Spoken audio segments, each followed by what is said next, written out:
पन्नगे च सुरेन्द्रे च कौशिके पाद संस्पृशि निर्विशेष मनस्काय श्री वीरस्वामिने नमः। आरहत वाङ्मय में कहा गया है, अपना सच में सिज्जा मृत्युम भूएषु कप्पय। आदमी को अपने जीवन में यथार्थ का पथ स्वीकार करना चाहिए। यथार्थविद और यथार्थवादी बन जाना बहुत बड़ी बात होती है। एक शब्द है आप्त। आप्त कौन होता है? बताया गया, यथार्थविद यथार्थवादी चाप्त है। जो यथार्थ का वेत्ता है और यथार्थ भाषी है, वह आप्त होता है। सच्चाई को पाने के लिए आदमी को खोज करने वाला अन्वेषक बनना होता है। खोज करें, प्रयास करें तो कुछ यथार्थ, कुछ रियलिटी, वास्तविकता, तथ्य उजागर हो सकते हैं, सामने आ सकते हैं। सच्चाई का अन्वेषण शास्त्र में जो कहा गया, अपना सच में सिज्जा, आत्मना स्वयं सत्य का अन्वेषण करो। विज्ञान साइंस के द्वारा अनेक बातें प्रस्तुत की जाती है, तो खोज होती है, प्रयोग होता है, तो कई यथार्थ सामने आ सकते हैं। कोई कोई यथार्थ आकस्मिक रूप में बिना कोई विशेष प्रयास किए भी प्राप्त हो सकता है। यथार्थ कितना प्राप्त हो, यह तो एक अलग बात है, किसके पास कितना यथार्थ है। परंतु यथार्थवादी आदमी बात जो बोले रखे, वह यथार्थ रखे, यह एक बहुत अच्छी बात होती है। यानी जिंदगी में आदमी को झूठ बोलने से, छल कपट करने से बचना चाहिए। साधुओं के तो हमारे यहाँ महाव्रत होता है, जो 5 महाव्रत हैं, उनमें दूसरा महाव्रत है सर्व मृषावाद विरमण। जीवन भर जब से यह महाव्रत स्वीकार करे,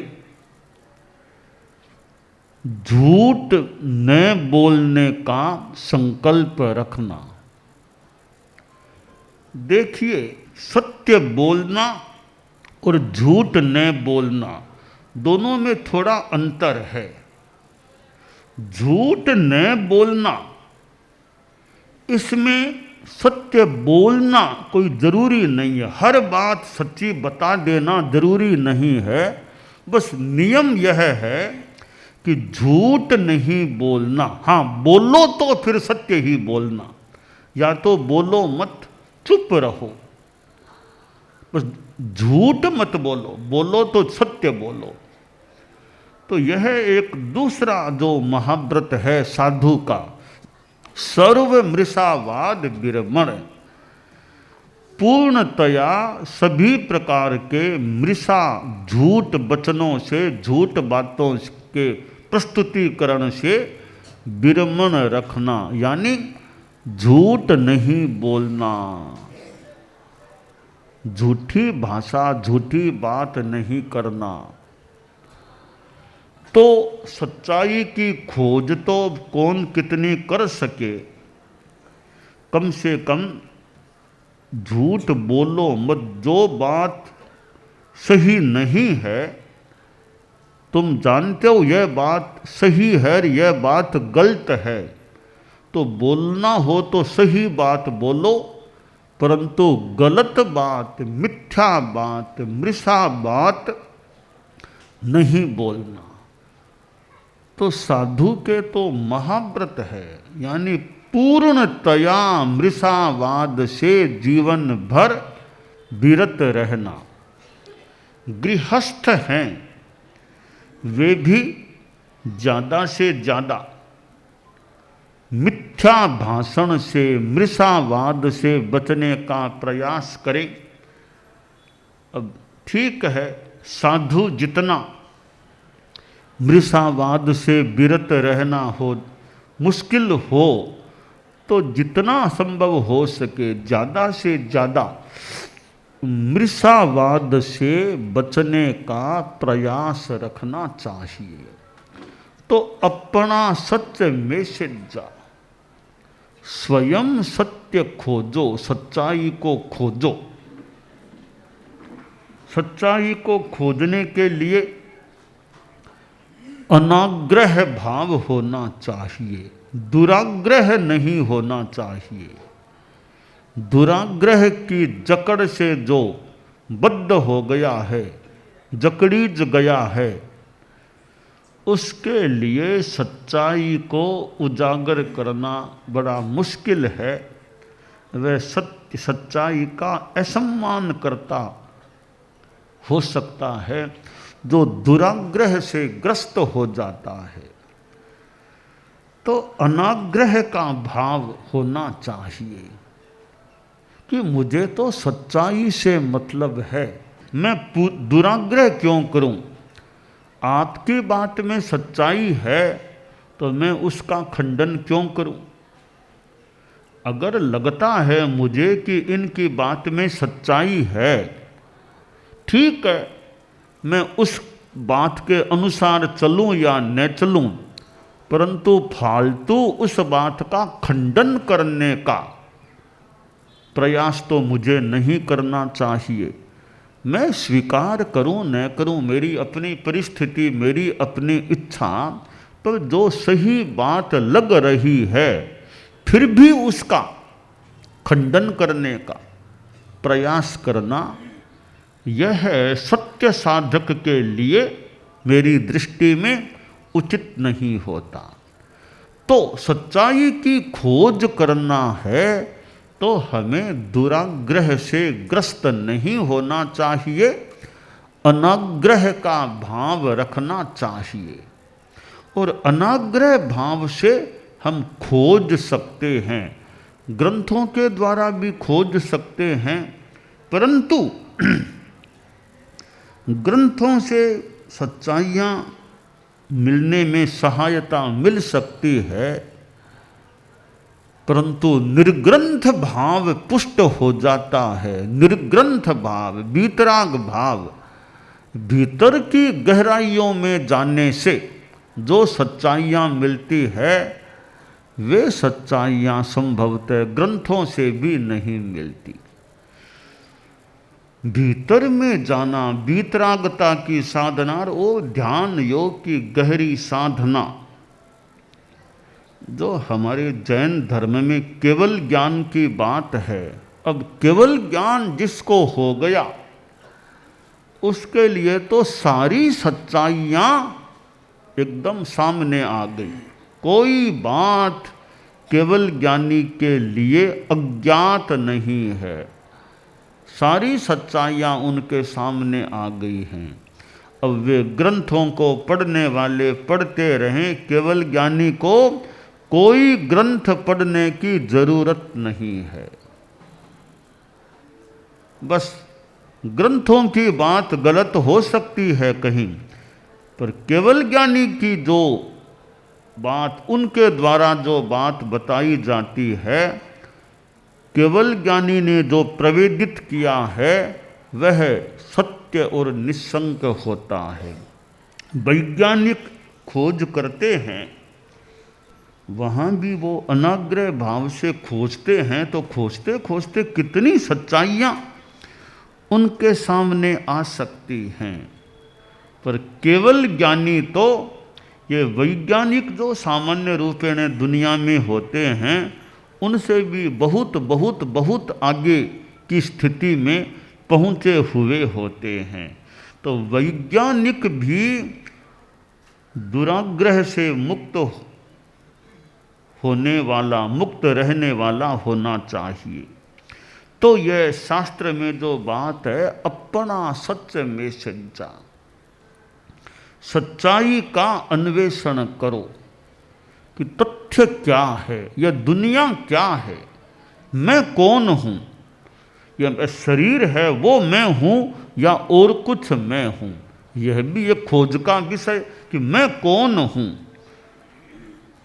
मेरे भीतर है क्या, पुनर्जन्म है या नहीं, पूर्व जन्म है या नहीं। अब ये ऐसे कई विषय हैं, इनमें भी अनाग्रह भाव से ध्यान दिया जाए। कोई कह दे कि भी पुनर्जन्म तो होता ही नहीं है। अब पुनर्जन्म होता ही नहीं है, इस बात का तो क्या आधार है? किस आधार पर कहा जा सकता है कि पुनर्जन्म होता ही नहीं है? कभी क्या पता, हाँ ठीक है, होता है या नहीं क्या पता, यह बात तो कह सकते भी, होता है या नहीं क्या पता, पर होता ही नहीं है, इस बात के कथन का तो क्या आधार है? तो समस्या भी कि पक्का पता नहीं पुनर्जन्म है कि नहीं है, कि पुनर्जन्म है ही, किस आधार पर कह दें? ठीक है, अपनी श्रद्धा या अपनी कुछ युक्तियाँ, कुछ तर्क इनके द्वारा मान लो, कह दें भी लगता है पुनर्जन्म तो है, मेरा विश्वास है, श्रद्धा है ही, ये किस आधार पर कहते हो? तो नहीं ही है, ये भी किस आधार पर कहें? तो करें क्या? है ही, यह भी कठिन लग रहा है कहना, नहीं ही है यह भी कठिन है, तो क्या करें? तो मैं इस विषय में सलाह यह दे सकता हूँ कि आपको, किसी को, मेरे को, किसी को शंका है कि पुनर्जन्म है या नहीं क्या पता है, तो एक काम हमें करना चाहिए, हमें पुनर्जन्म है इस बात को मानकर चलना चाहिए। क्यों मानकर चलना चाहिए? कि अगर पुनर्जन्म मान लो है, तो हमने यह मान लिया, मान के चलते हैं पुनर्जन्म है, अर्थात पाप मत करो, झूठ कपट मत करो, हिंसा मत करो, लड़ाई झगड़ा मत करो, किसी का बुरा मत करो, पुनर्जन्म है, इस हाइपोथेसिस भी मान लो, कल्पना कुछ भी मान लो, मान करके जीवन जियो, कि पापों से बचो। ठीक है, हमने पाप नहीं किए, अच्छा जीवन जिया, अगर पुनर्जन्म है तो हमारे लिए आगे भी अच्छा रहेगा, आशा रखें। अगर पुनर्जन्म नहीं भी है तो हमने पाप नहीं किए, इसमें कौन सा हमने बुरा काम किया, अच्छा जीवन जिया, पाप नहीं किया। तो पुनर्जन्म में यह शंका हो है या नहीं, तो मेरी सलाह है पुनर्जन्म है, इस आइडिया को सामने रख करके अपने जीवन शैली का निर्धारण करना चाहिए, आदमी को पापों से बचना चाहिए। तो यह एक सच्चाई को खोजने की बात। दूसरी बात बताई, मृत्युम भूए सुकप्पये, प्राणियों के प्रति, भूत यानी प्राणी, प्राणियों के प्रति, प्राणियों में मैत्री का प्रयोग करो, सबके साथ मैत्री, अर्थात मैत्री परेशान हित चिंतनम यत, किसी को तकलीफ नहीं देना, किसी की हिंसा फालतू न करें, हो सके दूसरों का सहयोग, आध्यात्मिक धार्मिक भी, आध्यात्मिक धार्मिक सहयोग कर सकें तो सहयोग करो। तो मैत्री रखो, सबके साथ मैत्री, सद्भावना रखो। कोई भी आदमी है, आदमी क्या कोई पशु भी है, उसके साथ भी मन में मैत्री सद्भावना, सबके प्रति सद्भावना, पक्षियों के प्रति भी सद्भावना, कीड़ों मकोड़ों के प्रति भी सद्भावना, बिच्छू सांप के प्रति भी सद्भावना, सबके प्रति मंगल सद्भावना रखें। तो मैत्री भूएषु, केवल मनुष्यों के साथ नहीं कहा, प्राणियों के साथ मैत्री करो। तो हर प्राणी, छोटे छोटे प्राणी, पेड़ के साथ भी मैत्री, पौधे के साथ भी मैत्री, इसको भी मेरी ओर से तकलीफ न पड़े। तो यह एक अहिंसा की बात और मैत्री की बात तो इतनी प्रैक्टिकल चीज है कि सच्चाई और मैत्री, सच्चाई की खोज करो। आज जो सच्चाई मेरे सामने नहीं है, 10 साल बाद कोई नई सच्चाई सामने आ जाए। तो खोज जितनी कर सको करते रहो और अनाग्रह भाव रखो। और दूसरे में कोई सच्चाई लगे तो फिर जानबूझकर उसका खंडन करने का प्रयास मत करो। कर सको तो स्वीकार करो, उचित लगे तो, वरना मौन रह जाओ। सामने वाले की बात सही लग रही है, फिर उसको खंडित करने का प्रयास नहीं करना चाहिए, अगर सच्चाई को पाने की साधना करना है तो धर्म शास्त्रों में, धर्म ग्रंथों में जो ये छोटे छोटे बड़े बड़े जो कथन हैं, अब इतना छोटा सूक्त है, अपना सत्य में सज्जा मृत्युम भूए सुकप्पई, स्वयं सत्य खोजो। कभी उन्होंने कह दिया वो एक बात है, तुमने क्या कह दिया, तुमने कुछ जाना या नहीं, उन्होंने सत्य पाया होगा तो ठीक है, अभी तुम उनके कही बात के आधार पर चलते हो। बच्चा है, छोटा है, तब तक तो पिता की अंगुली पकड़कर मान लो चलता है। 3 वर्ष का, 4 वर्ष का मान लो बच्चा अंगुली पकड़कर चलता है। 25 वर्ष का होने बाद भी पिता की अंगुली पकड़कर थोड़ा ही चलेगा। तो बचपन में ठीक है, पिता के सहारे चल रहा है, हाथ पकड़ के। बड़ा होने के बाद तो खुद अपने ढंग से चले, तो ग्रंथों की बात के आधार पर चले। मान लो अभी हम बच्चे हैं, तो एक दिन वह भी आए कि ग्रंथों की अंगुली पकड़ने की अपेक्षा न रहे, स्वयं सच्चाई को साक्षात जानने वाले बन जाएं। तो एक भूमिका तक ग्रंथों का सम्मान है, ग्रंथ उपयोगी हैं। ऊंची भूमिका पर जाने के बाद हमें ग्रंथों की भी अपेक्षा न रहे, निर्ग्रंथ बन जाएं। ग्रंथों की जरूरत नहीं। निर्ग्रंथ के 2 अर्थ है, एक तो राग द्वेष मुक्त, यों ग्रंथियों से मुक्त। दूसरा मैं अर्थ यह तात्कालिक रूप में करता हूँ कि निर्ग्रंथ, जिसको ग्रंथों को पढ़ने की जरूरत नहीं, ग्रंथों को कंसल्ट करने की अपेक्षा नहीं, कोई डिक्शनरी देखने की जरूरत नहीं, इतना ज्ञान हो जाए, भीतर से ज्ञान हो जाए, कोई किताब पढ़ने की जरूरत नहीं, सारा ज्ञान प्राप्त हो गया है। तो ऐसे निर्ग्रंथ भी हम कभी बने जब ग्रंथों को पढ़ने की जरूरत न रहे, साक्षात आत्मा से जानने वाले, देखने वाले बन जाएं। तो सत्यान्वेषण और मैत्रीपूर्ण व्यवहार, ये हमारे जीवन में जितने हम कर सकें करने का प्रयास करें, यह काम्य है।